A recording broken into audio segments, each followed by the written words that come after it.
7-3-მდე უსამსახუროდ დარჩენილი საჯარო მოხელე და ეს ციფრი კიდევ უფრო მზარდი არის, რადგანაც რეპრესიები არის განგრძობითი და უკვე დაანონსებული არის პარლამენტში რეორგანიზაცია, რომელიც პარლამენტის ბირთვს შეეხება და არაერთ მხარეს მიწვდება, ამიტომ პროფესიული კავშირი აცხადებს, რომ ახლა რეჟიმი გადავიდა იმ ადამიანების რეპრესიებზე, ვინც შეიძლება საჯაროდ და ღიად ვერ აფიქსირებდნენ საკუთარ პოზიციას ხელისუფლების პოლიტიკასთან დაკავშირებით, თუმცა მათ განწყობებიდან გამომდინარე მათაც შეეხებათ რეპრესიები. გამოცხადებული არის რეორგანიზაცია პარლამენტში, ასევე პროფესიული კავშირის ინფორმაციით რეორგანიზაციის მეორე ტალღა იწყება საგარეო საქმეთა სამინისტროში, სადაც სავარაუდოდ იმ ადამიანებსაც გაათავისუფლებენ, ვინც არ არიან ხელმომწერები საჯარო მოხელეების პეტიციის, რის გამოც წმენდა განხორციელდა არაერთ საჯარო უწყებაში, თუმცა მიუხედავად ამისა რეჟიმი მათაც მიადგათ, ვინც შინაგანად თუნდაც არ ემხრობოდა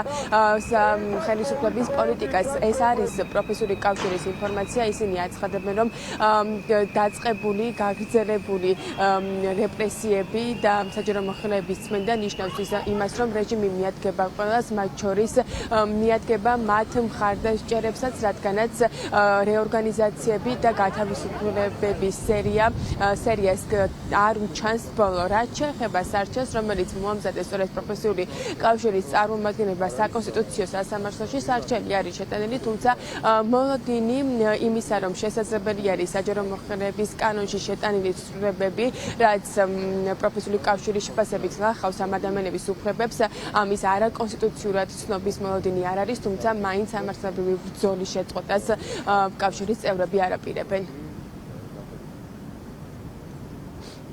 წინა წელს განხორციელდა ცვლილებები, კერძოდ ეს ეხებოდა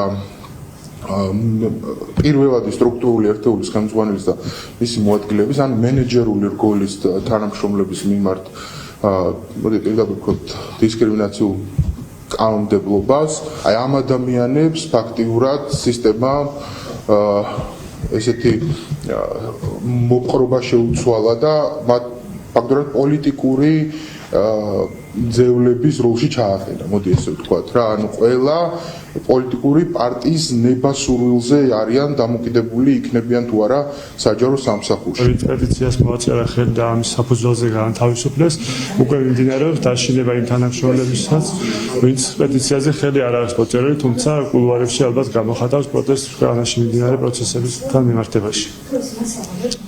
რაც გამოიწვევს საჯარო სამსახურის დაზიანებას და რა თქმა უნდა მოქალაქეებსაც შეექმნებათ შემდეგ პრობლემა კარგ მომსახურებაზე და ასე. დაანონსდა მორიგი რეპრესიების ტალღა პარლამენტის მიმართულებით.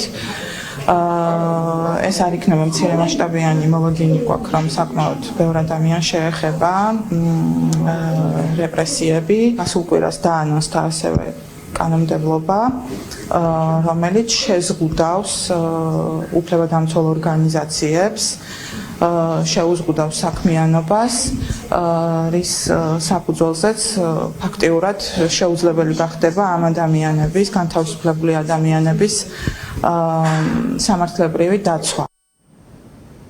საჯარო მოხელეების სამსახურიდან დევნის პარალელურად მთავრობა და ხელისუფლება ცდილობს, რომ ამ ადამიანების უფლებები იმითაც შეზღუდოს, რომ მათ უკვე აღარ ჰქონდეთ იმის საშუალება, რომ დაიცვან საკუთარი თავები, აიყვანონ ადვოკატები და ასე შემდეგ. რისი დასტური არის მესამე სექტორის შეფასებით ინიციირებული კანონპროექტი, რომლის მიხედვითაც ორგანიზაციაზე გრანტის გაცემას დასჭირდება პარლამენტის თანხმობა, რაც მესამე სექტორის შეფასებით კიდევ ერთი წინ გადადგმული ნაბიჯი არის გათავისუფლებული და სხვა ადამიანების შეზღუდვის გზაზე.